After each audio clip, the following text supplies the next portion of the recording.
अशी नवनवीन कीर्तने व प्रवचने ऐकण्यासाठी आमच्या चॅनलला लाईक, शेअर व सबस्क्राईब करा. देवाची द्वारी उभा क्षणभरी, देवाची द्वारी उभा क्षणभरी, तेने मुक्तीचारी साधियल्या. हरिमुखे म्हणा, हरिमुखे म्हणा, पुण्याची गणना कोण करी. असोनी संसारी दिवे वेगू करी, वेदशास्त्र उभारी वाया सदा. हरिमुखे म्हणा, हरिमुखे म्हणा, पुण्याची गणना कोण करी. ज्ञानदेव म्हणे व्यासाची आखुना, ज्ञानदेव म्हणे व्यासाची आखुना, द्वारकेचा राणा पांडवा घरी. हरिमुखे म्हणा, हरिमुखे म्हणा, पुण्याची गणना कोण करी. पांडुरंगा करू प्रथम नमन, दुसरे चरण संतांची. त्यांच्या कृपादानी कथेचा विस्तारू, बाबाजी सद्गुरु दास तुका. नमो ज्ञानेश्वरा, नमो ज्ञानेश्वरा, निवृत्ती उदारा सोपान देवा.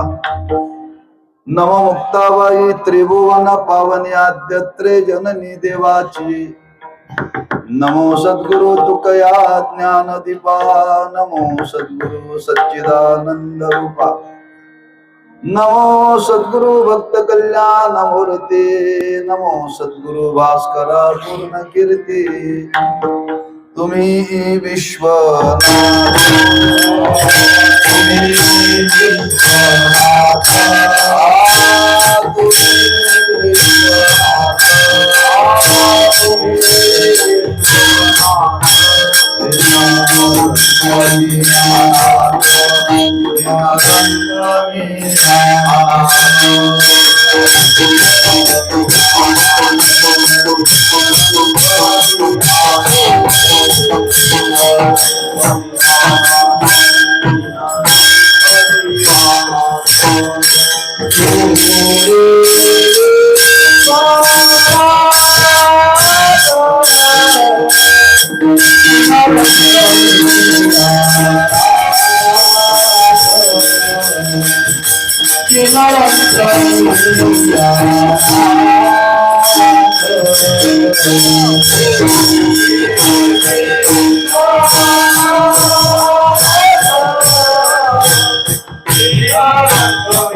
तुम्ही विश्वनाथ दीन रंकमी अनाथ.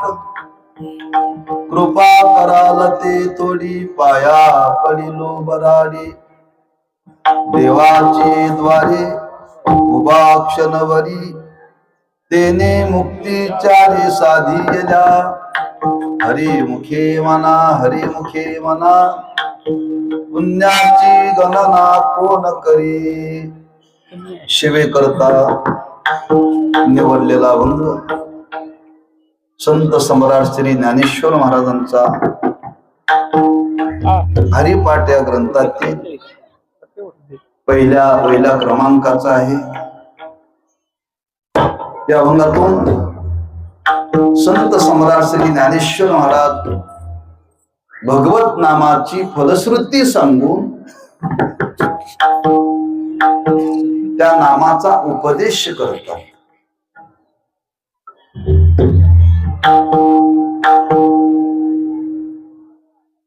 ग्रामस्थ भाविक भक्त दाटे आणि या गावचं ग्रामदैवत देव रवळनाथ, या मंदिराचा जीर्णोद्धार पूर्ण झालेला आहे आणि त्या मंदिराची वास्तुशांती, मंदिराची मूर्तीची पुनर्स्थापना आणि कलशारोहण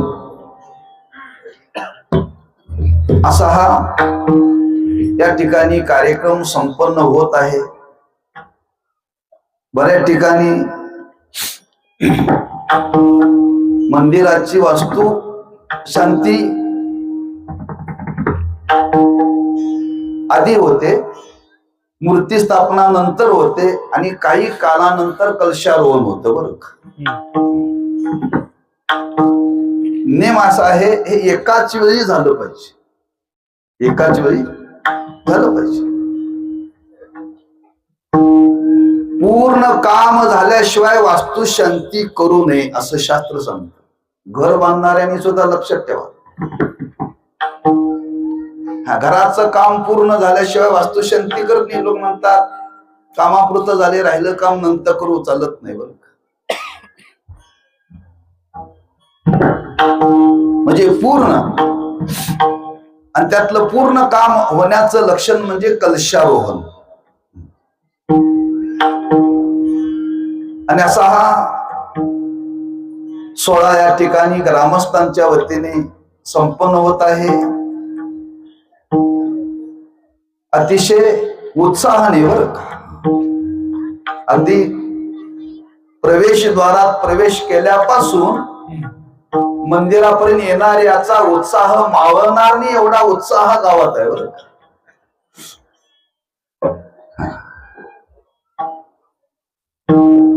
खरंच प्रत्येकाच्या अंतःकरणामध्ये या मागे एक सद्भावना आहे.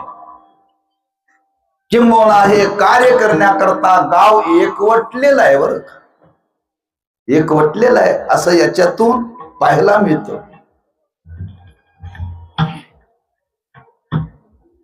आणि असा हा सोहळा संपन्न होत आहे. या कार्यक्रमाचे मार्गदर्शक हरिभक्तीपरायण डॉक्टर विश्वनाथ महाराज, कारण साहेब म्हणणं बरं दिसत नाही.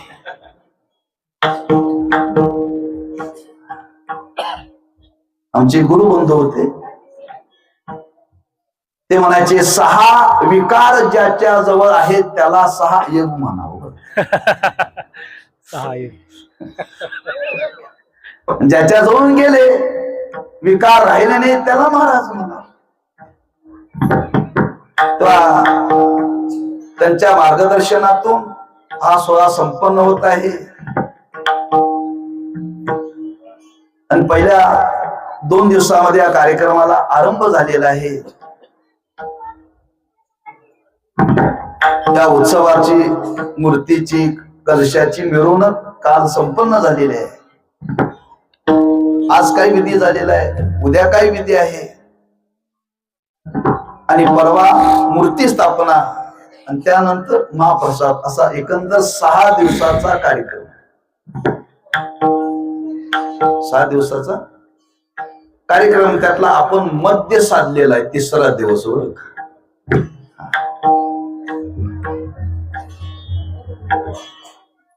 आणि अशा ह्या सोहळ्याच्या निमित्ताने हा आनंद टिकून राहण्याकरता, हा उत्साह टिकून राहण्याकरता आज समाजाला काही मार्गदर्शनाची गरज आहे, काही उपदेशाची गरज आहे, काहीतरी समाजाला सांगण्याची गरज आहे.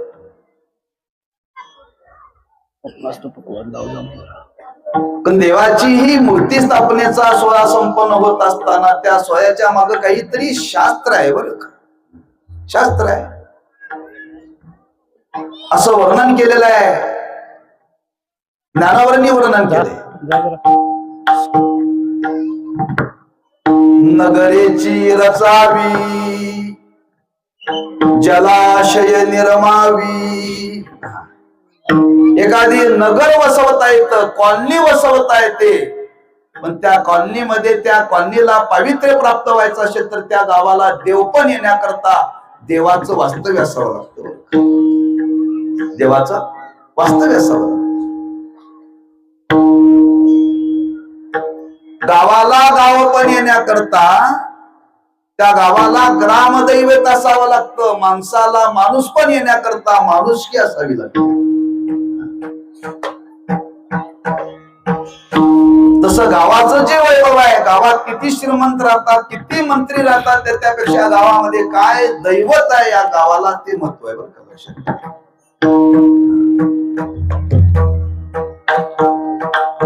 तेव्हा गावाचं वैभव वाढावं असं वाटत असेल तर ग्राम दैवतेचं वैभव आपण जतन केलं पाहिजे बरं का.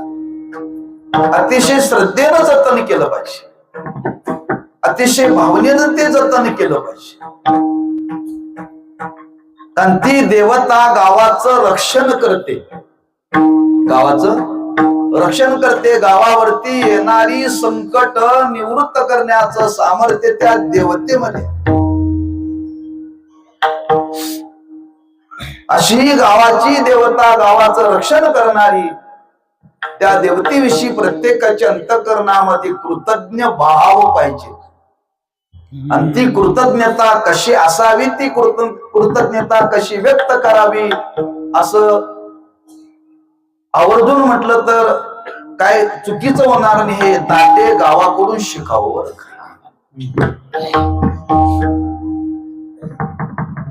खरंच अतिशय मंदिराची ही उभारणा चांगली केलेली आहे, नियोजनही चांगलं केलेलं आहे. फक्त एक ऊन आहे, मी शेवटी सांगणार आहे, तुमचा मूड जाईल म्हणून सांगणार. एक मला महत्वाचा विचार शेवटी सांगायचा आहे, आठवण करा, विसरून जाईल बरं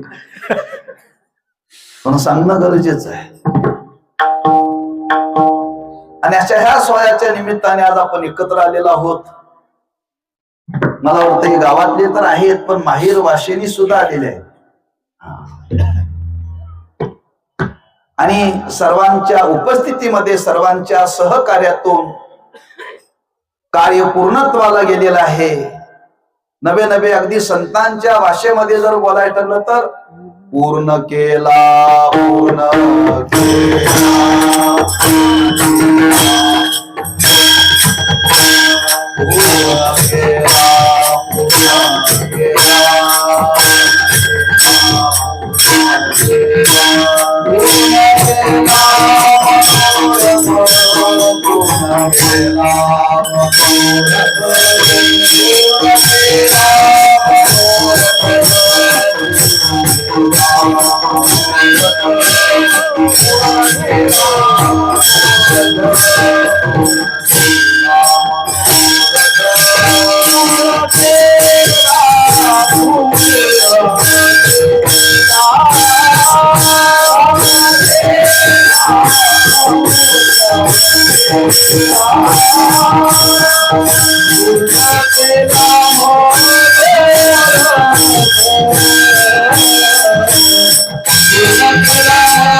केला, पूर्ण केला, पूर्ण केला मनोरथ. आपण केलेला हा संकल्प, केलेला मनोरथ सिद्ध झालेला आहे. आता त्याच्यामध्ये काही उन्ह राहिले ना, लक्षात ठेवा. फक्त विधिवत व्यवहार पूर्णत्वाला जाण्याचे 2 दिवस राहिले, सगळं झालेलं आहे. आणि असा हा सोहळा, त्या सोहळ्याच्या निमित्ताने आपल्याला काही संधी सेवेची प्राप्त झालेली आहे. त्या संबंधाने काही वर्णन करावं, काय वर्णन करावं पत्रिकेमध्ये टाकले. श्री देव रवळनाथ देव. मला वाटलं त्या देवाचंच काहीतरी वर्णन करावं. पण कालही मिरज तालुक्यामध्ये तिथे मोठा उत्सव चालू आहे.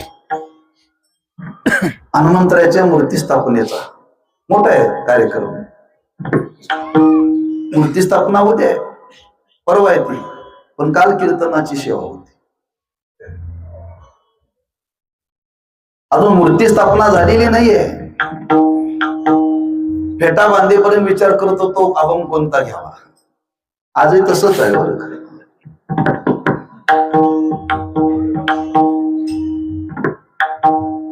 कारण देव सिंहासनी बसलेले नाहीत अजून लौकिक दृष्टीने बर. देव सिंहासनावरती आरूढ हो अगर न हो, देवाचं अस्तित्व अबाधित आहे बर. पण त्या देवाच्या संबंधाने काहीतरी समाजाला प्रबोधन केलं पाहिजे, प्रबोधन केलं पाहिजे. म्हणून त्या हनुमंतरायचंच वर्णन केलं. मला त्या गावाचं काही लक्षात येईना. आणि कीर्तन झाल्यानंतर माझ्या लक्षात आलं असंच मोठं भव्य दिव्य मंदिर बांधले. 7 वर्षापूर्वी त्या गावात कीर्तनाला गेलो. गातापाऱ्यांवर फार पाऊस झाला, लोक कोणी आली नाही. ते म्हणजे महाराज कीर्तन, मी नेमाचाच कीर्तन कराय म्हटलं. लाईट गेलेली होती, इकडं 3 टाळकरी इकडं 3 टाळकरी आणि पुढे 3 ते 4 माणसं ऐकायला. हनुमंतरायाचं मंदिर छोटस, तेच मंदिर आज भव्य दिव्य झालं.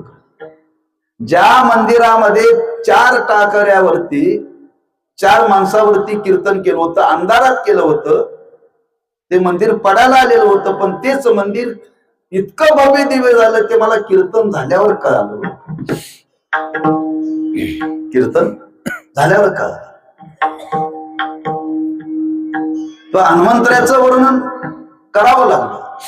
तसं देवाची प्रतिष्ठापना आहे, देवाचंच वर्णन केलं पाहिजे, देवाचंच वर्णन केलं पाहिजे, देवाचीच प्रतिष्ठापना आहे. पण देव म्हणजे नेमकं काय, देवाचं स्वरूप काय हे मात्र समाजाला ज्ञात नाही. मूर्ती म्हणजे देव का देव म्हणजे मूर्ती,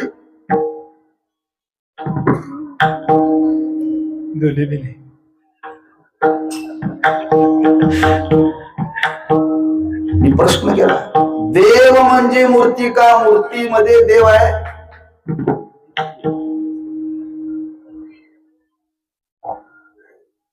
केवळ मूर्ती म्हणजे देव नव्हे बर का. केवळ मूर्ती म्हणजे देव नव्हे, पण त्या मूर्तीमध्ये देवत्व मात्र आहे बर का. मग मूर्तीमध्ये देवत्व आहे अशी एक सामान्य लोकांची धारणा आहे. माणसं केवळ दगडाला पाया पडत नाहीत, त्या दगडाला काही आकार असेल तर माणसं पाया पडतात बर.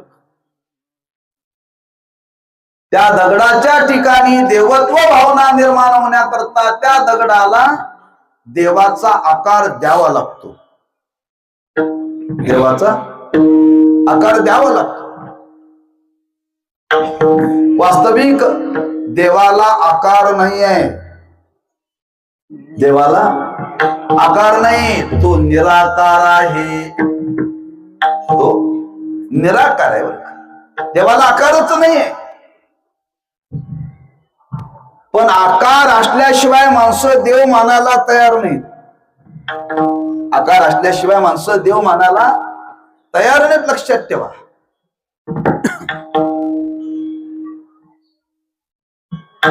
मग त्या देवाचं नेमकं काय स्वरूप? आकार म्हणजे देव एवढी भावना जरी आपल्या अंतःकरणामध्ये असली, पण ही भावना परिच्छिन्न आहे, ही भावना परिच्छिन्न आहे. पण याच भावनेतून आपल्याला इतक्या भावनेपर्यंत गेलं पाहिजे, इतक्या भावनेमध्ये गेलं पाहिजे, इतक्या विचारापर्यंत आपण गेलं पाहिजे, जो मूर्तीमध्ये असलेला देवच या विश्वामध्ये भरलेला आहे अशा विचारापर्यंत गेलं पाहिजे. आणि अशा विचारापर्यंत जाण्याकरता शास्त्रामध्ये मूर्ती पूजेला महत्व दिलेलं आहे. मूर्ती पूजेला म्हणजे भगवंताच्या व्यापक स्वरूपापर्यंत पोहोचण्याकरता मूर्ती पूजेपासून आरंभ आहे. मूर्ती पूजेपासून आरंभ आहे, लक्षात ठेवा. मग त्या मूर्ती पूजेपासून आरंभ आहे. मूर्तीची पूजा केली पाहिजे. मग त्या मूर्तीमध्ये देवत्व आहे का? देवत्व आणावं लागतं, आणावं लागतं. तसा व्यापक रूपाने विचार केला तर विठ्ठल जयी स्थळी भरला, रिता ठाव नाही उरला, आजम्या दृष्टीने पाहिला विठ्ठलची विठ्ठलची. हा कणा कणामध्ये वस्तू वस्तूमध्ये देव आहे, पण देव हा पाहण्याचा विषय नाही, देव हा अनुभवाचा विषय आहे. देव केवळ अनुभवाचा विषय नसून देव श्रद्धेचा विषय आहे. म्हणून संतांना सांगावं लागलं, पाषाण देव पाषाण पायरी, पाषाण देव पाषाण पायरी, तुझ्या एकावरी पाय दे,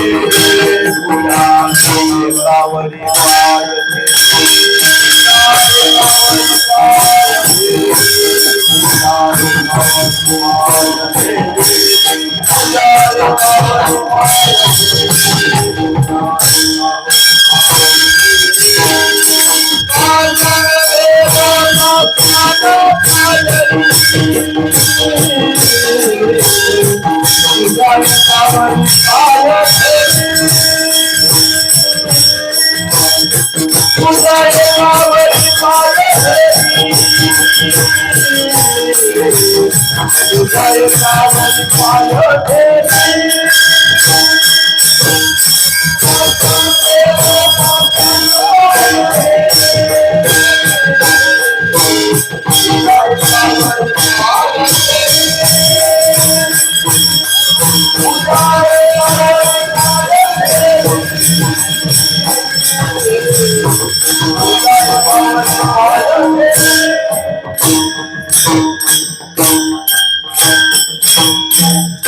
पाषाण देव पाषाण पायरी, पूजा एकावरी पाय ठेवी. तुकोबारे म्हणतात, एका पाषाणातूनच देव केला जातो आणि एका पाषाणातूनच पायरी केली जाते. ज्यावेळी त्या मूर्तीला आकार देण्याकरता पाषाण आणला जातो आणि त्या पाषाणाला देवाचा आकार दिला जातो. देवाचा आकार दिल्यानंतर राहिलेला पाषाण काय केला जातो, तोच पायरीला वापरला जातो. पण तुकोबारे म्हणतात, दगड एकच आहे, एकाच दगडाचा देव केला, एका दगडाची पायरी केली, पण एकावरती डोकं ठेवलं जातं आणि एकावरती पाय ठेवला जातो. त्याला कारण काय? त्याला एकच कारण, श्रद्धा, भाव. बरं, ज्या दगडाची मूर्ती केली आणि त्याच दगडाची पायरी आहे, दगडामध्ये फरक नाहीये, पण अंतःकरणामध्ये भावनेतला फरक आहे. आणि अशा भावनेने त्या मूर्तीकडे देव अशी प्रत्येकाची एक पाहण्याची नजर आहे. बरं, हा एक ढोबळ मानाने विचार मांडलेला आहे. पण खरं देव शब्दाचा नेमका अर्थ काय? ज्याच्या ठिकाणी दिव्यत्व आहे त्याला म्हणतात देव. ज्याच्या ठिकाणी दिव्यत्व आहे त्याला म्हणतात देव. बरं, आणि दिव्यत्व हे यंत्राने पाहता येत नाही.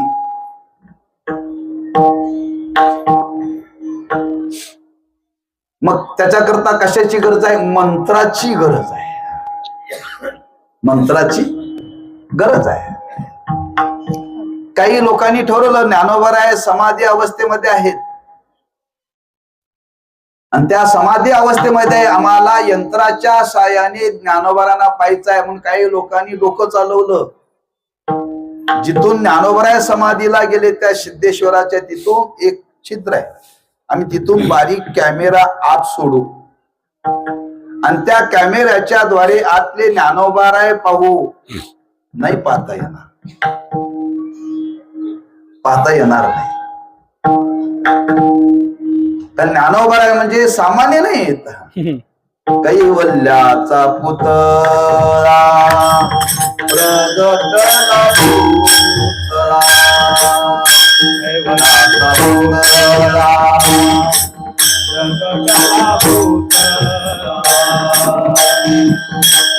चैतन्याचा जुहारा ज्ञानोबा माझा, चैतन्याचा जुहारा ज्ञानोबा माझा, साधकाचा माय बाप जलुषणी हरे बाप, सर्वाभूते सुख रूप ज्ञानोबा माझा,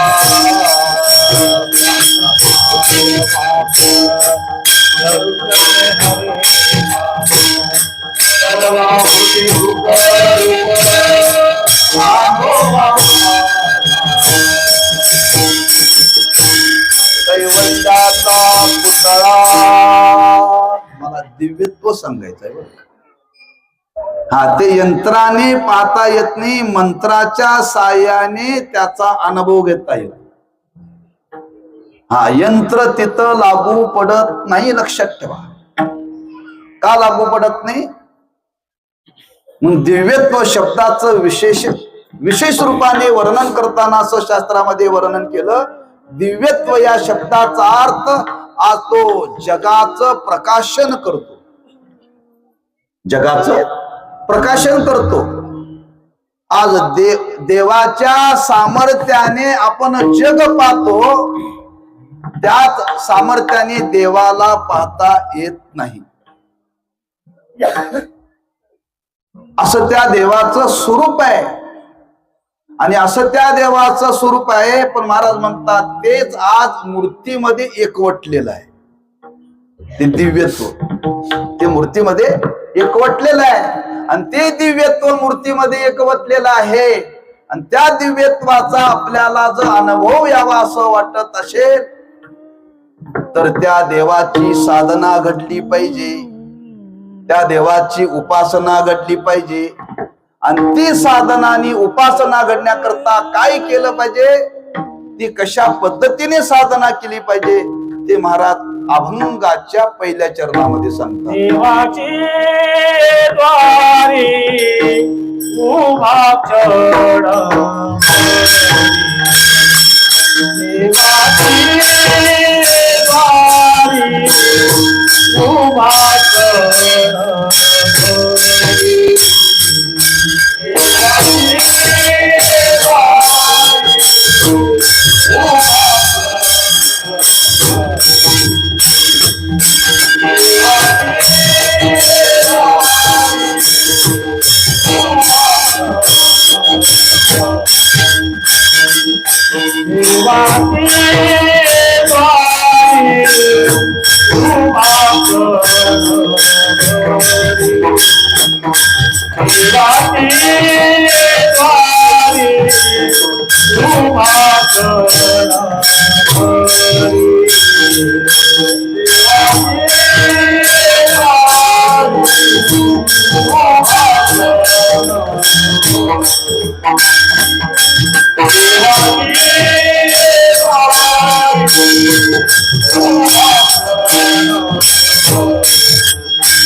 हरि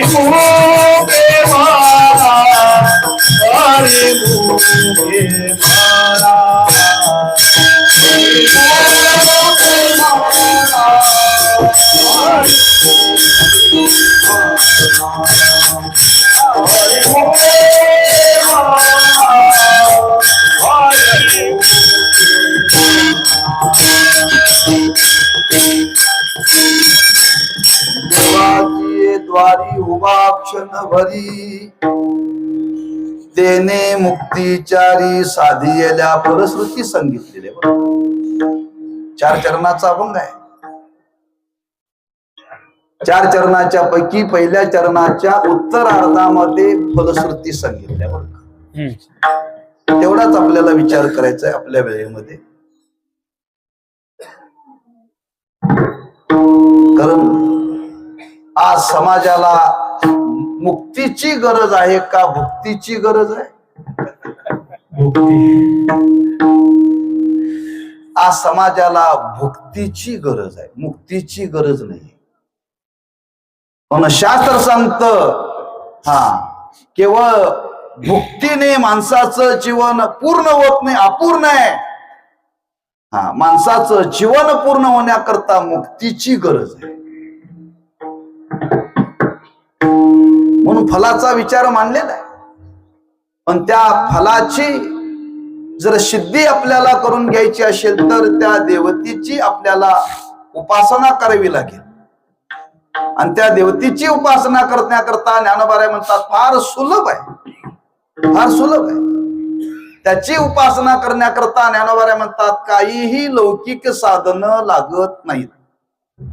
लौकिक साधन लागत नाही. देवाची उपासना करण्याकरता देवाला अंघोळ घालायला पाहिजे, देवाला फुलं पाहिजे, देवाला धूप पाहिजे, देवाला नैवेद्य पाहिजे, देवाला आरती पाहिजे. हे लौकिक आहे बरं. ह्या लौकिक साधना वाचून त्या देवतेची उपासना प्रत्येकाला करता येते, प्रत्येकाला करता येते. आणि ते साधन काय जर असेल तर ज्या मूर्तीमध्ये जे दिव्य नाम देवत्व आहे ते अनुभवाला येण्याकरता त्याच देवाचं नाव जर स्थिर अंतकरणाने आणि शुद्ध अंतकरणाने जर आपण घेतलं तर आपल्याला त्या दिव्यत्वाचं दर्शन घडेल. देवाची द्वारी उभा क्षणभरी.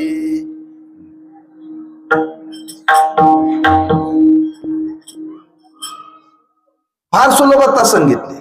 देवाच्याच नामाने देवाचं दर्शन होतं, देवाच्याच नावाने. ते साधन आहे. फक्त ते साधन करत असताना 2 गोष्टीची गरज आहे. एक शुद्ध मनाची गरज आहे आणि स्थिर मनाची गरज आहे. आमच्या जीवनामध्ये हेच होणं आहे. माणसं देवाच्या समोर येतात पण स्थिरता नसते. बघा तुम्ही, माणसं देवाच्या दर्शनाला येतात पण त्यांची स्थिरता नसते. देवाचं दर्शन घेता घेता जर मोबाईलची रिंग झाली तर माणसं मोबाईल कडे बघतात का देवाकडे बघतात? देवळात येऊन सुद्धा बरं का, देवळात येऊन सुद्धा का अस्थिरता आहे. माणसं देवाच्या दर्शनाला आली, देवाच्या दर्शनाला येताना स्थिरता नसते, अस्थिरता असते. माणसं देवाच्या समोर दर्शन घेताना पायात घालून आलेलं ते बघत बघतच देवाचं दर्शन घेतात. देव देवळा चित्त मराठी शब्द आहे पायताना. माणसं देवाच्या दर्शनाला आली, बरोबर मुलाला आणलं, नातवाला आणलं. माणसांचं लक्ष देवाकडे नसतं, नातवाकडे असतं, मुलाकडे असतं. मला अस्थिरता सांगायची आहे बरं. आणि अस्थिरता टाकल्याशिवाय साधना घडत नाहीये. म्हणून संतांना सांगावं लागलं चित्त नाही नामी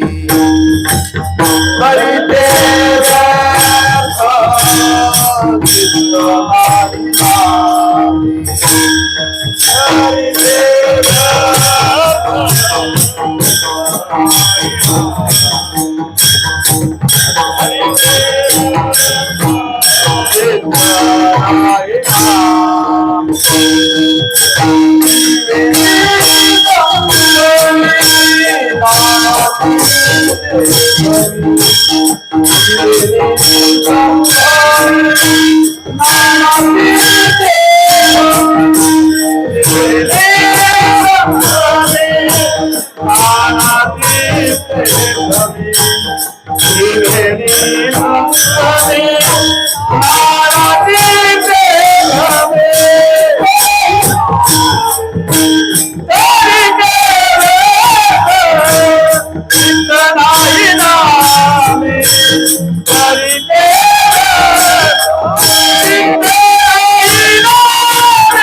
त्रिवेणी संगमी नाना तीर्थे भ्रमी चित्त नाही नामी तरी ते व्यर्थ. तुम्ही कोणतीही परमार्थाची साधना करा, चित्त ना मन जर स्थिर नसेल तर केलेलं काहीही सफल होत नाही.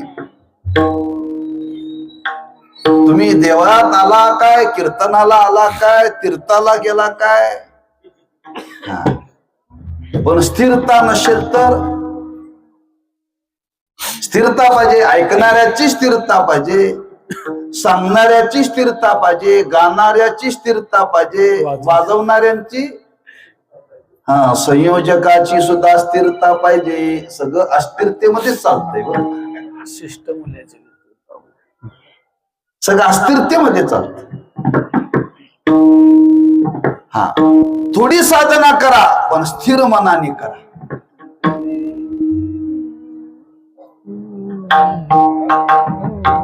थोडंच का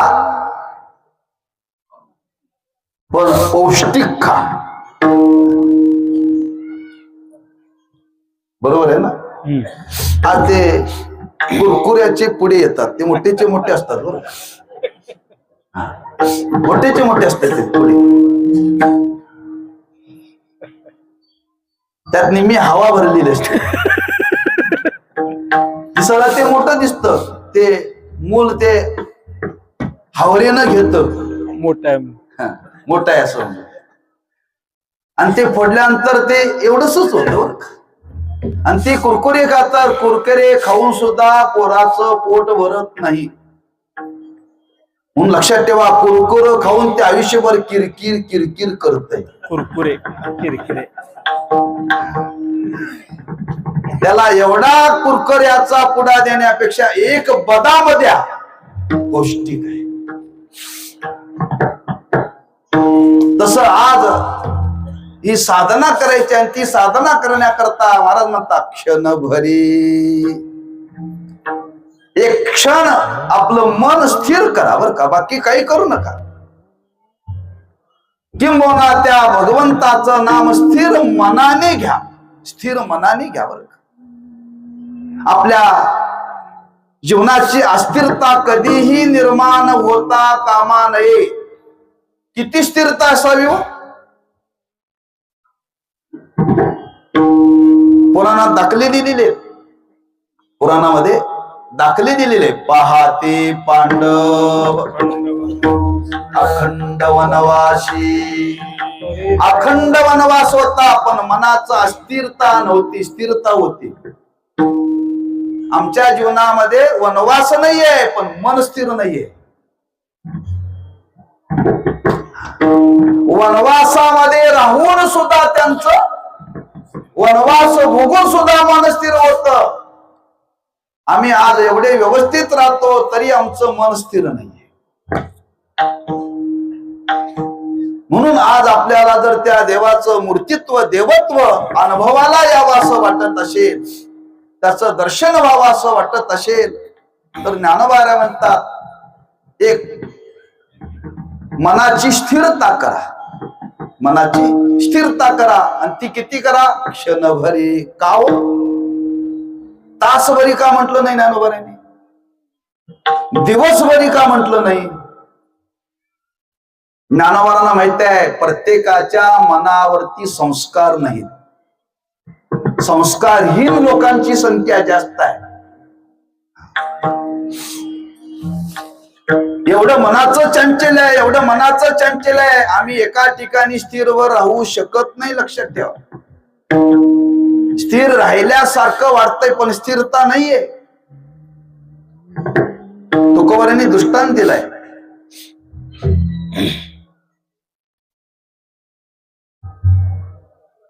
तुकोबारे म्हणतात एका अग्रस्ताने एका कुत्र्याला पालखीमध्ये बसवलं. पालखीमध्ये बसवलं. आता ते पालखीमध्ये बसवलं, ते बसलं शांत बर का. पण कुठंपर्यंत दुसरं कुत्र दिसत नाही तोपर्यंत. श्वान शिविके बैसविले.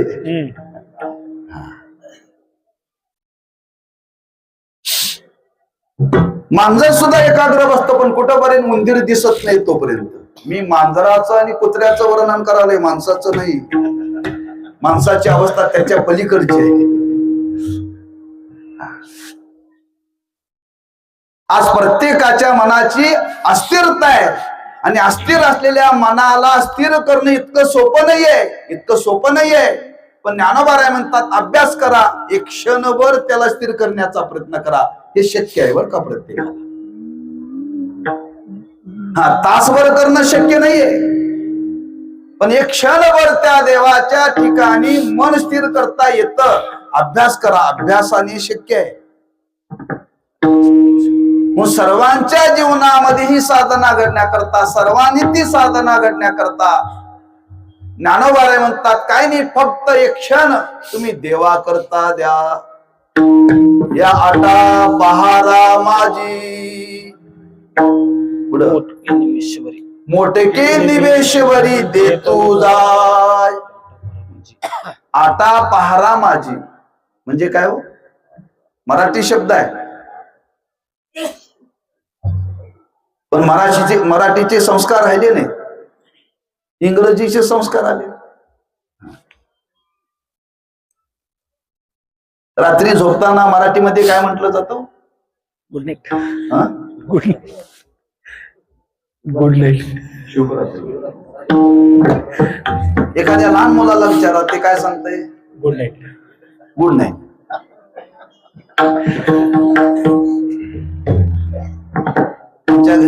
आमच्या घरामध्ये मंदिर आहे. रोज संध्याकाळी देवाला झोपवावं लागतं बरं का. देवा करता गादी आहे, नेम आहे त्याचा. त्या देवाला शाल पांघरायची, लाईट घालवायचे, असा नेम आहे रोजचा. आणि तो सगळा विधी झाला आणि विधी झाल्यानंतर आमचा नातू होता, तो म्हणाला आबा गुड नाईट देवाला. किती 3 वर्षाचा आहे. पण ते काय म्हणलं देवाला, आम्ही देवाला झोपल्यानंतर ते म्हणले देवाला आता गुड नाईट देवा.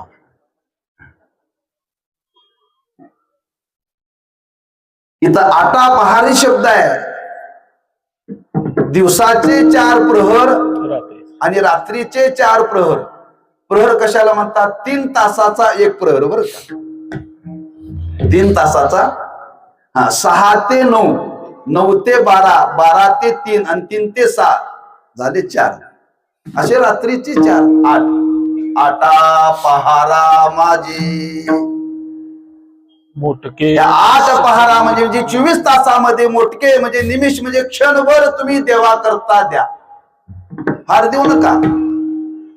तेच ज्ञानोबा इथं बोलतात देवाची द्वारी उभा क्षणभरी, की त्या भगवंताच्या नामामध्ये या मनाला स्थिर करा.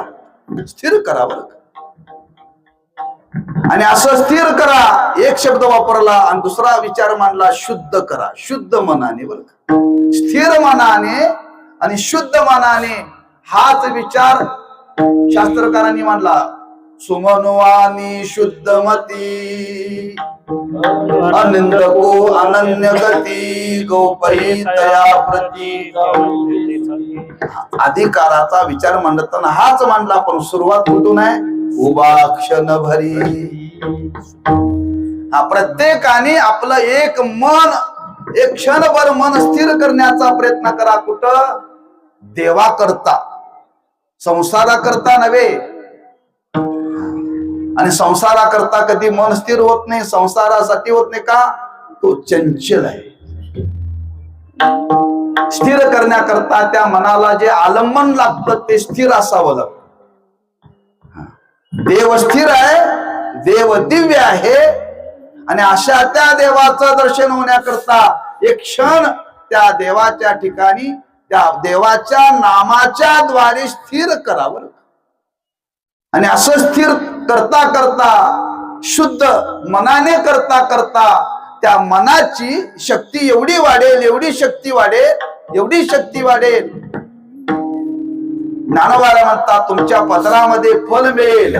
तेने मुक्तीचारी साधेयल्या साध्य होतील बर का.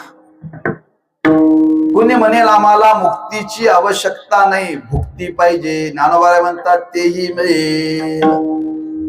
भुक्ती मुक्तीचारी साधेयल्या भुक्ती मुक्तीचारी साधेयल्या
नित्य नेम नामी ते प्राणी दुर्लभ लक्ष्मी वल्लभ तया. हरिपाठ म्हणणाऱ्यांची ही तरा. ज्याला हरिपाठ पाठ नाही त्याचा काय संबंधच नाही. सगळे विचार करायला लागले हे नेमक्या कुठल्या अभंगातलं प्रमाण आहे. रोज हरिपाठ म्हणताय की नाही. नारायण हरी नारायण हरी भुक्ती मुक्तीचारी घरी त्यांच्या. घरी शब्द आहे बरं.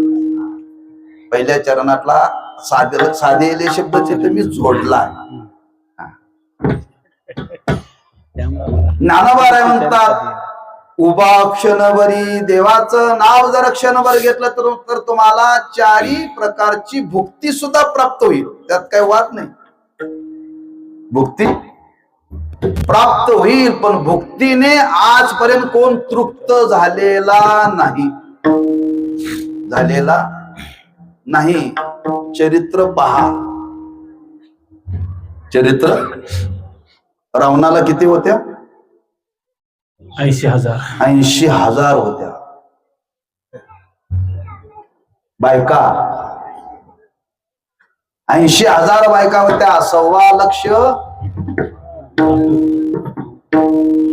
सोन्याची लंका होती. आडनावाची नव्हे. आमच्या त्या मुलाचं नाव आहे सोन्या. निघून जबर त्याच्या अंगावरती नाही बरं का. आता काय लग्नात घातलं तर सासऱ्याने येईल.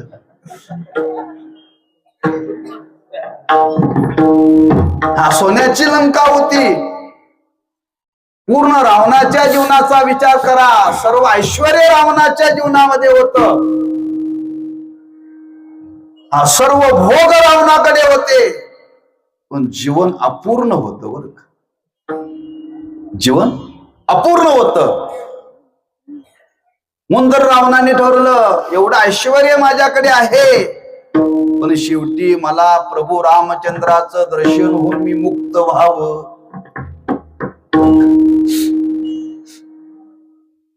प्रभू रामचंद्राचं नामस्मरण घडावं आणि मानवी जीवनामध्ये मुक्त व्हावा. शेवटी रावण मुक्त झाला, भोगाने नव्हे.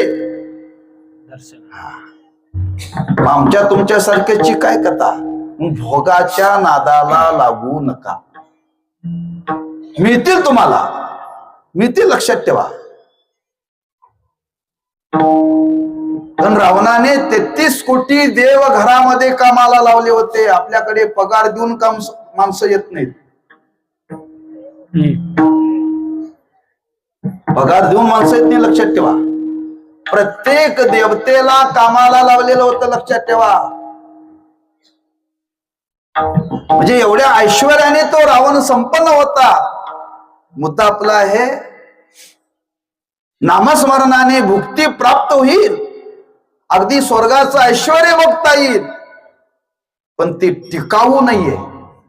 ते टिकाऊ नाहीये, ते दुःखाला कारण आहे. ब्रह्मादिक पदे दुःखाची शिराणी, ते दूषित जनी जडो देशी. म्हणून हा जीवनामध्ये माणसाला भोग जगण्यापुरते असावेत, बर का, जगण्यापुरते असावेत. अधिक जर भोग आले तर रोग जन्माला येतात. अधिक मर्यादेपेक्षा जास्त आले तर, हा, जगण्यापुरते भोग असले तर माणसाच्या जीवनामध्ये रोग येत नाहीत, लक्षात ठेवा. पण अधिक आले की रोग येतात. वर्णन केले, भोगे रोगा जोडून या. भोगाबरोबर रोग आहेत. म्हणून आज समाजाला भोगाची गरज नाही आहे. आज समाजाला मुक्तीची गरज आहे. भोग तुम्हाला लौकिक सामर्थ्याने प्राप्त करता येतात, पण मुक्ती मात्र लौकिक सामर्थ्याने प्राप्त करता येत. किंबहुना या भोगामध्ये राहून सुद्धा मुक्तीचं सुख भोगता येतं. जनक राजाचं जीवन आहे. जनक राजाचं, हा, भोगामध्ये राहून सुद्धा जनक राजा जीवनमुक्त होता, लक्षात ठेवा. म्हणून आपण संसारामध्ये राहून सुद्धा त्या मुक्तीचा आनंद घेता येतो. आणि तो मुक्तीचा आनंद आपल्याला जर अनुभवायचा असेल तर महाराज म्हणतात त्याच्याकरता त्या भगवंताचं नाम स्थिर मनाने घेण्याचा प्रयत्न करा.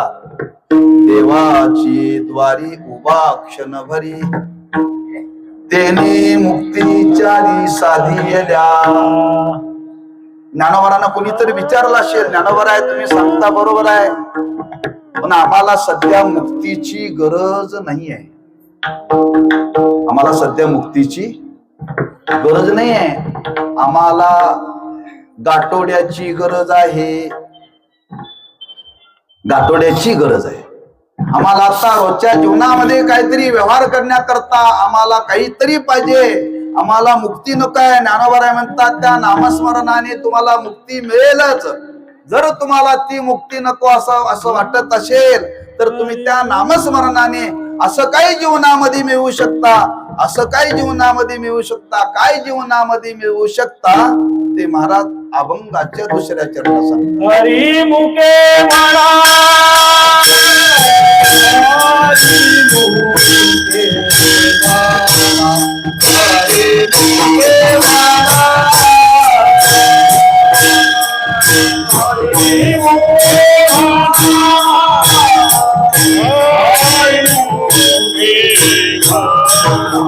हरी मुके म्हणा, हरी मुके म्हणा. हरे मुके म्हणा,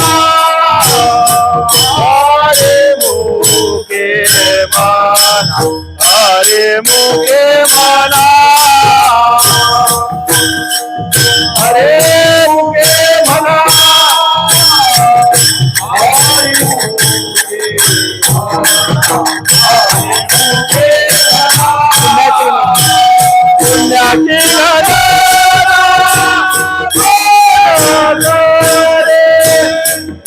हरे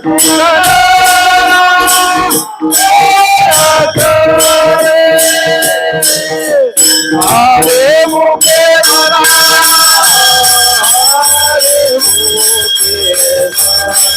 हरे मुखे मना हरे मुखे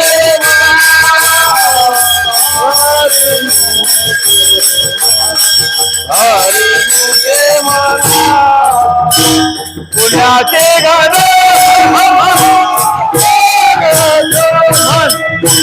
पुण्याचे घर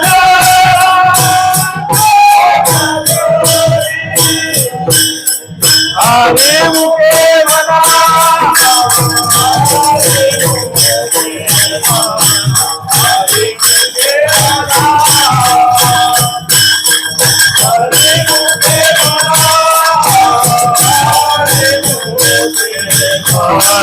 हरे मुखे मना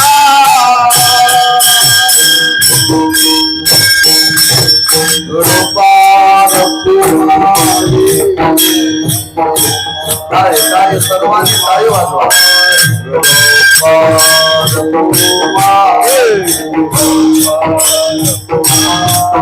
देवाची द्वारी उभा क्षणभरी तेने मुक्ती चारी साधियल्या हरिमुखे म्हणा हरिमुखे म्हणा.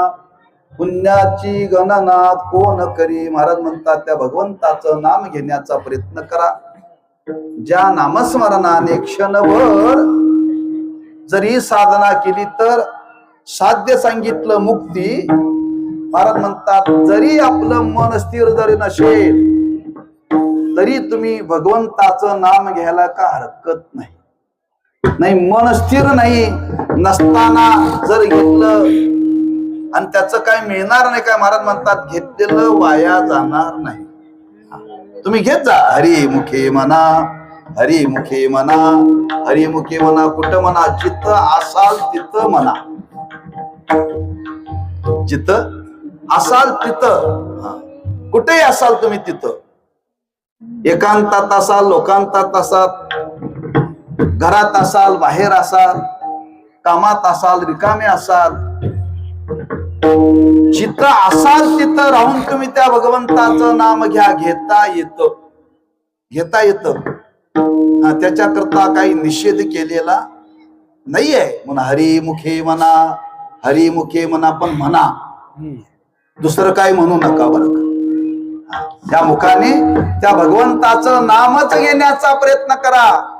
जरी मनाची स्थिरता ज्या घडीला व्हायला पाहिजे त्या घडीला जरी झालेली नसली तरी त्या नामाचं उच्चारण वाणीनं करण्याचा प्रयत्न करा. आणि ते उच्चारण करता करता करता त्या नामातून निर्माण होणार आहे पुण्याची गणना कोण करी. ते पुण्य आपल्याला उपयोगी पडणार आहे. आज जीवनामध्ये प्रत्येकाची धारणा आहे पैसाच उपयोगी पडतो. नाही. जिथं पैशाची मर्यादा संपते तिथं पुण्याची हद्द सुरू होते. आणि असं पुण्य आपल्याला जीवनामध्ये मिळवता येतं. आणि ती जीवनामध्ये मिळवण्याकरता तुम्ही अट्टहास करा प्रयत्न करा. कोणी करा. संसारी लोकांनी करा. असोनी संसारी जिवे वेगो करी वेदशास्त्र उभारी बाया सदा. वेद आणि शास्त्र सांगतात त्या संसारामध्ये राहून या जिवेनं या वाणीनं त्या भगवंताचं नाम घेत घेत घेत राहा. आपल्या आयुष्यातला काळ वाया घालू नका. आणि असं जर आपण जीवनामध्ये केलं तर त्या नामस्मरणाचा परिणाम त्या शुद्धतेचा परिणाम शास्त्रामध्ये वर्णन केलं. जिथं पुण्याचं सामर्थ्य आहे जिथं शुद्धतेचं सामर्थ्य आहे तिथं देवाला बोलवावं लागत नाही. देव तिथं प्रकट होता. जयाचे चोखटे मानशी मी होनी असे क्षेत्र संन्यासी जया निजल्या ते उपाशी वैराग्य गा. आणि असं आपण जर ती साधना केली तर त्या साधनेचा परिणाम त्या पुण्याईचा परिणाम महाराज म्हणतात सुखे द्वारकेचा राणा पांडवा घरी द्वारकेचा राणा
नागराज माऊली तुम्हाला ज्ञानेश्वर माऊली नागराज माऊली जय जय ज्ञानेश्वर माऊली नागराज माऊली तुम्हाला ज्ञानेश्वर माऊली नागराज माऊली जय ज्ञानेश्वर माऊली नागराज माऊली ज्ञानेश्वर माऊली नागराज माऊली जय जय ज्ञानेश्वर माऊली नागराज माऊली ज्ञानेश्वर माऊली नागराज माऊली जय ज्ञानेश्वर माऊली नागराज माऊली ज्ञानेश्वर माऊली नागराज माऊली जय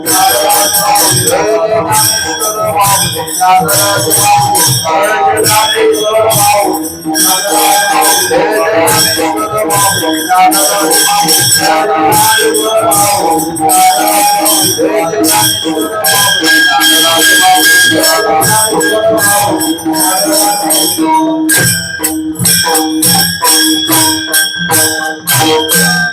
देवाची द्वारी उभा क्षण भरी तेने मुक्तीचारी साधी येला हरिमुखे म्हणा पुण्याची गणना कोण करी असोनी संसारी जिव्हे वेगो करी वेदशास्त्र उभारी वाया सदा ज्ञानदेव म्हणे व्यासाची आकुना द्वारकेचा राणा पांडवा घरी हरिमुखे म्हणा पुण्याची गणना कोण करी हवेत गारवा निर्माण झालाय हवेत गारवा निर्माण झाला की एक त्या वाद्यावरती परिणाम करतो आणि गश्यावरती परिणाम करतो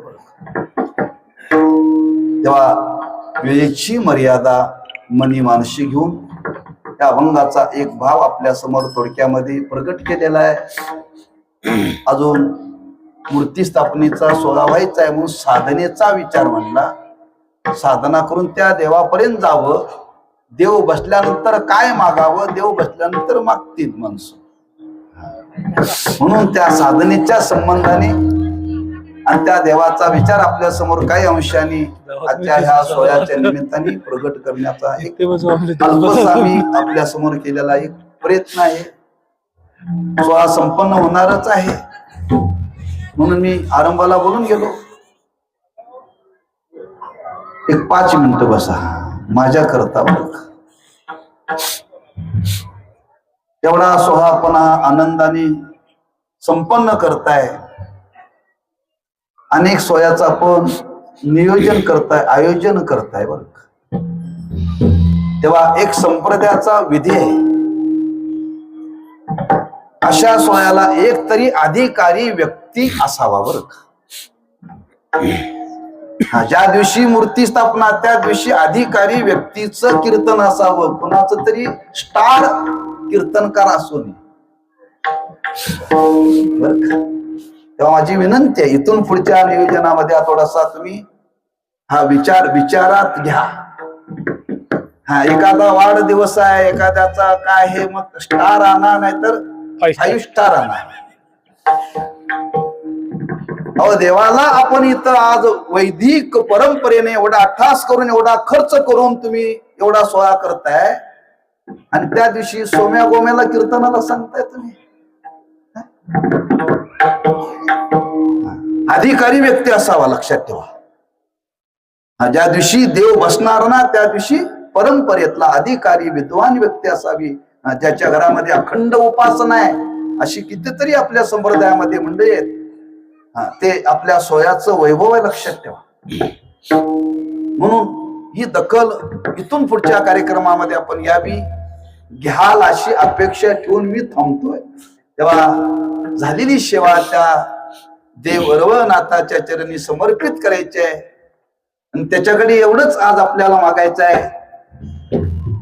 तेव्हा ज्या मूर्तीमध्ये तुझं वास्तव्य आहे ते दिव्य स्वरूप आहे, त्या दिव्यत्वाचा साक्षात्कार होण्याकरता आमच्या जीवनामध्ये अशी उत्तर साधना घडावी आणि त्या साधनेतून तेव्हा आम्हाला तुझं खरंच दर्शन व्हावं आणि आमचं जीवन कृतार्थ व्हावं अशी त्या भगवंताच्या चरणी प्रार्थना करून सेवेला पूर्णविराम देऊ. पायाच्या प्रसादे काही बोलिलो विनोदे, मग क्षमा करणे संती नवी अंगभूत युक्ती.